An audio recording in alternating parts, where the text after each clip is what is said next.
Welcome on into today's college football pick video play for Tuesday, November 21st, 2017. If you guys are interested in getting all of our college football plays for this week's action, you can check those out over at stumpthespread.com, linked in the video description, and be sure to click that subscribe button on our YouTube channel. So we have three matchups on the board here today, all of them within the Mid-American Conference, and none of them are really expected to be all that competitive, with the favorites all coming in as double-digit favorites in their respective matchups today. For this video, we're going to be talking about this one here between Bowling Green and Eastern Michigan and who we feel has the better betting edge against that spread. The road team today, Bowling Green, coming in as about 13 to 13.5 point underdogs.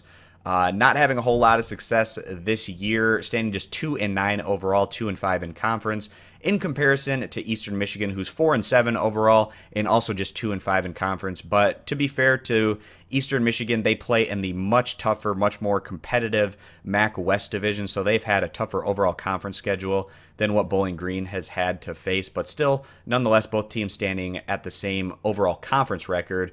And then Bowling Green, in their last outing, they actually showed some decent signs on the offensive side of the ball, but their defense, again, having another rough outing, losing Toledo at the end of the day by a final of 37 to 66 on their home field. Not a great showing there from the Falcons. Their two conference wins this year have come against the likes of Miami, Ohio, as well as Kent State. Both of those teams residing in the MAC East division. Bowling Green, they rank really poorly on both sides of the ball, 95th in the nation in scoring average, 124th in total team defense, and their plus-minus is at about -2 full touchdowns, about -14 points right now coming into this one. Bowling Green, like I said, their two wins, both coming in the MAC East, but both of those were on the road, so a team that has shown that they can get the job done on the road. They just haven't won on the road against some of the upper-tier teams in the conference. And then also, if you go all the way back to their non-conference, Bowling Green, they fell to an FCS opponent, South Dakota, at home, and that kind of just set the table overall for the Falcons this year to not have a whole lot of success. Not a whole lot of motivational factors for Bowling Green coming into this one, other than maybe wanting to close things out on a positive note heading into the offseason and trying to rebuild for next year. But other than that, not much to play for. This team's obviously not going to a bowl game or any kind of postseason activity after today's game. So this is going to be it here for the Falcons. And then the home team here, Eastern Michigan. I really feel for this group. They went against a very difficult schedule this year.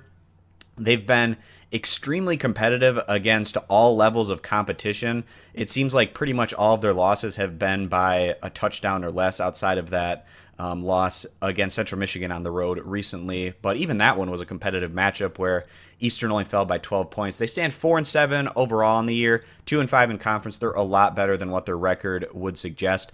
Definitely a team that has the talent to where they could have been able to go on to a bowl game this year. Unfortunately for them, they weren't able to just grab the one more win they needed to have a chance to get that 6th win going into today's matchup. And just to kind of give you a rundown of some of the tough losses Eastern Michigan has had, they fell by just a touchdown to Ohio, who's been great in the MAC. They lost by 4 points at Kentucky, 5 points at Toledo, 1 point at Army, 3 points against Western Michigan, just by 3 points on the road against Northern Illinois. All of those games are contests that Eastern Michigan could have been able to win at the end of the day. And they even have a win on the road against a Big Ten opponent in Rutgers, who's been more competitive this year, just to kind of show you that this has been a pretty respectable team this season. They rank 88th in the nation in scoring average, 37th in total team defense. Their plus-minus is at about +3. So if you just take strictly the plus-minuses of each of these teams, you have Eastern Michigan as about a 17-point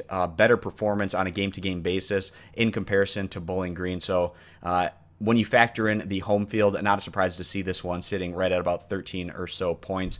But definitely a game that Eastern Michigan can handle on their home field. This is really their Super Bowl. They're going to try to close things out on a positive note going into the offseason. This is an Eastern Michigan football program that's really gained a lot of respectability in recent years, which is great to see, given that this is a program for decades in a row was just the doormat of the Mid-American Conference. That's not the case anymore. A much more competitive, competent team with much better coaching, and it's just really good to see that kind of turnaround here for this particular program. But heading into this one, we feel like Eastern Michigan is going to give a really big effort here today, even though they know that they're not going to be going to postseason play and into a bowl game. A team that deserves it based on the results they've had this year, but unfortunately for them, just not getting enough wins on the board at the end of the day. But we still like Eastern Michigan to get the job done, go on, win this one convincingly by at least 2 touchdowns as they go on to cover that spread behind their home crowd. So that's today's play, guys. And again, if you're interested in getting all of our college football plays for this week's action, you can get those over at stumpthespread.com, linked in the video description. And be sure to click that subscribe button on our YouTube channel. Thanks for stopping on in, and we hope to see you guys in future videos. Bye.